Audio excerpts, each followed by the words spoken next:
احادیث سے ثابت ہے، جو قرآن سے ثابت ہے۔ وَالنَّزِلُ مِنَ الْقُرْآنِ مَا هُوَ شِفَاءٌ وَرَحْمَةٌ لِّلْمُؤْمِنِينَ، ٹھیک ہے، جب قرآن شفا ٹھہرا تو قرآن کے وہ ذرائع جو اس طرح ثابت نہیں تھے، تو یہ بات ہے کہ کاغذ حضور کے دور میں نہیں تھا، چمڑوں پہ قرآن لکھا گیا تھا، کپڑوں پہ لکھا گیا تھا۔ تم نے کاغذ پہ کیسے لکھا ہے؟ جب کاغذ پہ لکھنا جائز ہوا تو تعویذ لکھنا کس دلیل سے ناجائز ہوا؟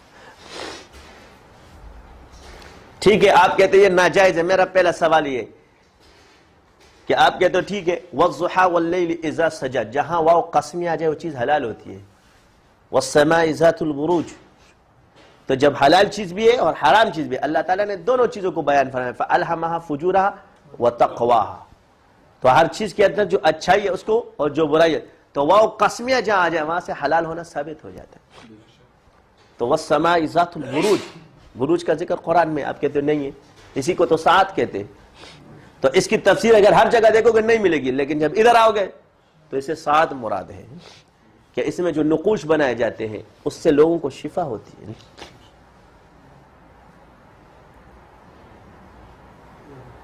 وَالضُّحَىٰ وَاللَّيْلِ إِذَا سَجَىٰ، اس سے ایک مراد تو رات ہے اور ایک دن ہے، مگر دونوں میں شفا ہوتی ہے۔ رات کو بھی لکھے جاتے ہیں، دن میں بھی علاج کیا جاتا ہے۔ اور اگر حضور کا چہرہ تو تیرے روشن چہرے کی قسم، تو آپ علیہ السلام کے چہرہ انور کو دیکھ کر لوگوں کو شفا ملتی ہے، اور جو خواب میں ہے اس کو بھی شفا۔ وَاللَّيْلِ إِذَا سَجَىٰ، تو آپ کے بالوں کی جب قسم، اس میں بھی شفا ہے۔ اور آپ کے بال تو بخاری کے اندر کے دیتے تھے، اور نظر، تو جب حضور کے بال پانی میں ڈالے جاتے ہیں تو قرآن کا کلام ڈالنے میں کس دلیل سے تم قباحت سمجھتے ہو؟ تو شفا ہے، تو وہ شفع والوتر، قسم ہے جفت اور طاق کی۔ اب جفت اور طاق کہاں کہاں استعمال ہوتا ہے؟ یہاں تو اللہ تعالیٰ عدد کی قسم کھا رہے، والفجر ولیال العشر والشفع والوتر، اس میں شفا ہے۔ فجر جو صبح ہے اس کی ہوا میں شفا ہے۔ جاؤ، سائنس کہتی ہے کہ جب انسان صبح اٹھتا ہے آکسیجن لیتا ہے، یہ صحت کے لیے بہتر ہے، اور روزوں کے اندر شفا ہے۔ روزہ رکھنا شہوت کو شفا دیتا ہے، پیٹ کو شفا دیتا ہے، انسان کے امراض کو، حسن کو شفا دیتا ہے۔ اور والشفع والوتر، تو اس کی جو تفسیر ہے سب نے کی، کیا بس سے عادات مراد، لیکن اس کی تفسیریں شاہ ولی اللہ فرماتے اس سے آخر کی طاق رادیں مراد ہے، مگر اس سے رکعتیں بھی مراد ہیں، اور اس سے تعویذات بھی مراد ہیں۔ رکعتیں کیسی؟ فجر سے لے کے، تو والفجر کو جب بیان کیا تو دن، اس سے بھی شمسی سال ثابت ہوتے، سمجھ گئے؟ کیونکہ فجر جو ہے نا شمسی سال میں آتا ہے، اگر تم اس کو قمری میں ڈال دو گے تو پھر مغرب پہلے آئے گا، تو دونوں ثابت ہوئے۔ آپ کہتے ہو عیسوی ہے۔ والفجر، تو پہلی نماز کون سی ہے؟ تو جب سورج نکلے گا تو فجر ہوگی نا۔ جب صبح اٹھتی ہے، صبح صادق پھوٹ پھوٹتی ہے، اس وقت سورج طلوع ہونا شروع ہو چکا ہوتا ہے، تو اس کا ٹائم ہوتا ہے، اس سے فجر شروع ہو گئی، تو شمسی سال ثابت ہوا۔ اور اگر قمری پہ جاؤ گے تو پھر مغرب کا نماز پہلے ہے، اور اگر شمس پر جاؤ گے تو فجر کی نماز پہلے۔ تو اب صبح سے لے کر والشفع والوتر، صبح سے لے کر رات تک جتنی رکعتیں سب جفت ہیں، 4 جفت، 10 جفت، 4 8 جفت۔ اب جب رات شروع ہوتی طاق رکعتیں 7 9 11 13 9 17 12 شام کا طاق کی رہے گی اینڈ میں۔ اور پھر تعویذات پر آ جاؤ، جفت اور طاق، اور اس پر دوسری طاق آ جاؤ، قسم ہے محمد کے عدد جفت ہے اور اللہ کے عدد طاق ہے۔ 92 11 2 محمد، اور اللہ کے نام کا عدد 3 بنتے، تو اللہ اور محمد۔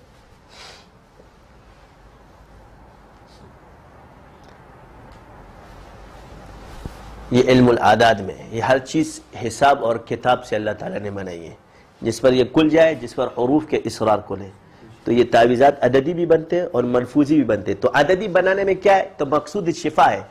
تو جو ملفوظی ہے اس کے آداب ہے، لا یمس الا المطہرون، اس کو ناپاک آدمی نہیں چھو سکتا، اور جب اس کی ہیت بدل جائے گی تو عدد میں آ جائے گا تو اس کو چھو سکتا ہے اور کافر بھی لے سکتا ہے۔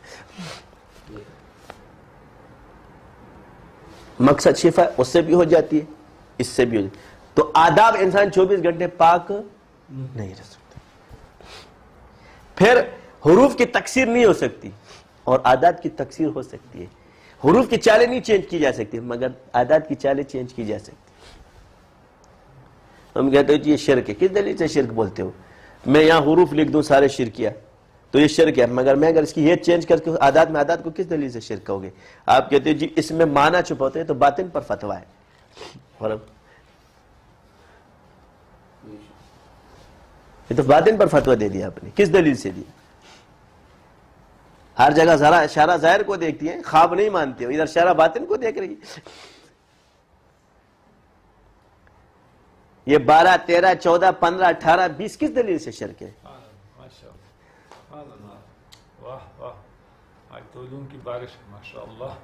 تو یہ تمام چیزیں ہم لوگوں نے چھوڑی ہوئی ہے. پچھلے کرتے تھے، ان کے پاس علم زیادہ تھا، ہمارے پاس علم کم ہے. تو شرک مت کرو، باقی جو چیز معمور ہے اللہ کی طرف سے اور اللہ کے امر سے اس کا انکار بھی مت کرو.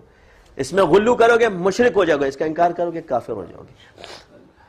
تو ایک تینو رب نے یوں کہہ سکتے بابا بلے شاہ والا عقیدہ رکھو، ساڈے عشق دے وچ مشکوک نہ ہو، نہ یوں غلط کدو نگاہ کیتی ایک تینو رب نے یوں کہہ سکتے باقی رسم سب ادا کیتی. باقی رب نہیں مانتے مگر یہ سب اللہ کے امر سے ہے. وہ قادر ہے، کچھ بھی کر سکتا ہے، کس وقت کسی کا محتاج نہیں ہے. اور اللہ مسبب الاسباب ہے اور اللہ کی ہر صفت قدیم ہے. یہ اپنے دماغ میں رکھنا، اللہ قدیم ہے تو صفات بھی قدیم ہے. کسی بھی چیز کا ظہور ہونا یہ اس کی قدامت کی دلیل ہے اور یہ اللہ کی طرف سے ہوتی ہے. یہ اس کا انکار کرنا کفر ہے. تو جب وہ مسبب الاسباب تھے تو جس سبب کی جس وقت ضرورت ہوتی ہے اس وقت یہ جاز اللہ اس وقت بھی پیدا کر سکتے تھے مگر حضور کے دور میں پیدا نہیں کیے، کیونکہ ان کی روحانی پروازیں جن کے لیے براگان کو جاز کی کیا ضرورت ہے.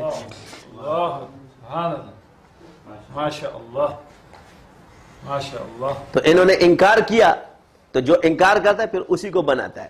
تو کفار نے انکار کیا کہ یہ چیزیں نہیں ہو سکتی، اللہ تعالیٰ نے انہی کو وہ علوم دیے اور آج وہ چیزیں بنا رہے. وہ کہتے تھے کس طرح خانہ کعبہ کی آواز نکلتی، آج خانہ کعبہ ہی پورا نظر آتا ہے، آواز تو بڑی دور کی بات ہے. اس کی آذان پوری دنیا سنتی ہے، ٹی وی انہوں نے بنائے. انکار کرتے تھے کہ حضرت ابراہیم علیہ السلام نے جب آواز دی تو جتنے روحوں نے اس پر لبیک کا سب حج کے لیے جائیں گے. تو یہ بات یہ نہیں مانتے تھے. انہوں نے کہا یہ ہاتھ بولیں گے، یہ کان بولیں گے، کیسے بولیں گے؟ آج دیکھو بولتے کہ نہیں بولتے. میں بھی بول رہا ہوں، سامنے کیمرے میں نظر آ رہا ہوں، میری پوری تصویریں نظر آ رہی ہے. انہوں نے بنایا ہے. بے جان چیز بول رہی ہے کہ نہیں بول رہی؟ اور اتنی مہارت حاصل کر لی ہے کہ اس میں کون جعلی اور کون اصلی ہے. اور اتنی مہارت حاصل کر لی ہے کہ یہ آنکھوں کے کہ تمہاری یہ تصویر کھینچ لے، تم دنیا کے جس کونے میں چلے تم اوریجنل کی جعلی کو 1 سیکنڈ میں پکڑیں گے.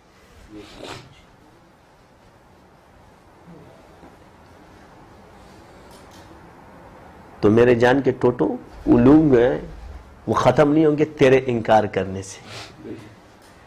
سمجھ گئے؟ آپ کے انکار کرنے سے ختم نہیں ہوں گے. اور اللہ جس کو چاہے مرتبہ دے دے. بنی اسرائیل کی اولاد مت بنو کہ بنی اسرائیل کی طرح کہتے کہ یہ تو چرواہے کا بیٹا تھا اور فلانے کا بیٹا تھا اور ڈمکانے کا بیٹا تھا. یہ پہلے کیا تھا اس کو چھوڑ دو، یہ اس وقت کیا یہ دیکھو.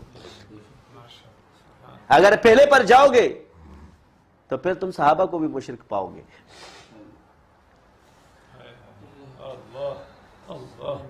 اور جب بات پڑھاؤ گے تو کسی کو ابو بکر صدیق پاؤ گے، کسی کو عمر فاروق پاؤ گے.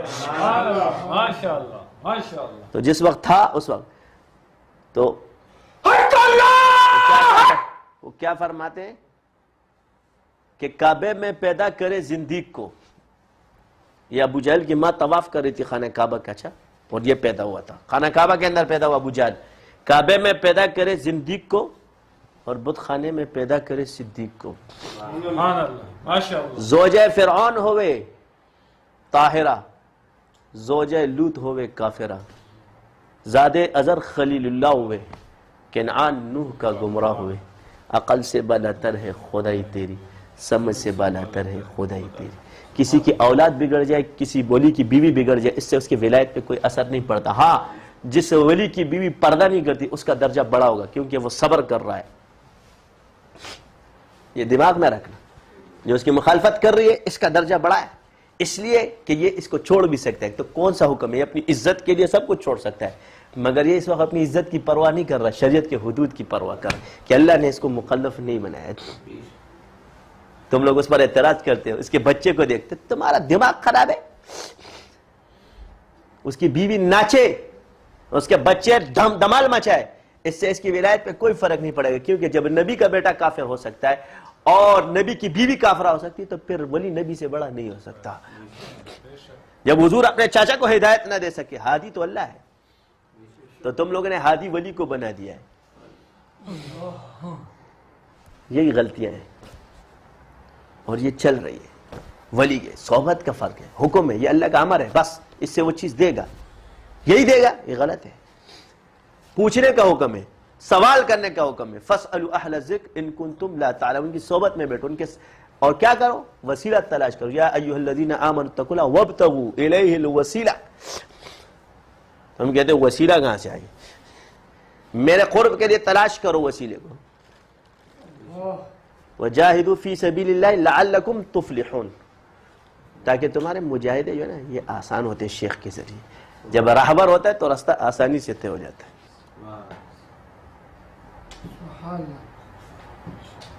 اور یہ علم باطن کے بغیر ممکن نہیں. عبد الوہاب شورانی فرماتے ہیں کہ ظاہر فقیہ تمہیں مسئلہ بتلا دے گا اور صوفی فقیہ تمہیں طریق بتلا دے گا. یہ تمہیں راستہ بتلائے گا، وہ طریقہ بتلائے گا، اور جس پر طریقہ کھل جائے یہی علم باطن رکھتا ہے. سبحانک اللہم وبحمدک اشہد ان لا الہ الا انت استغفرک.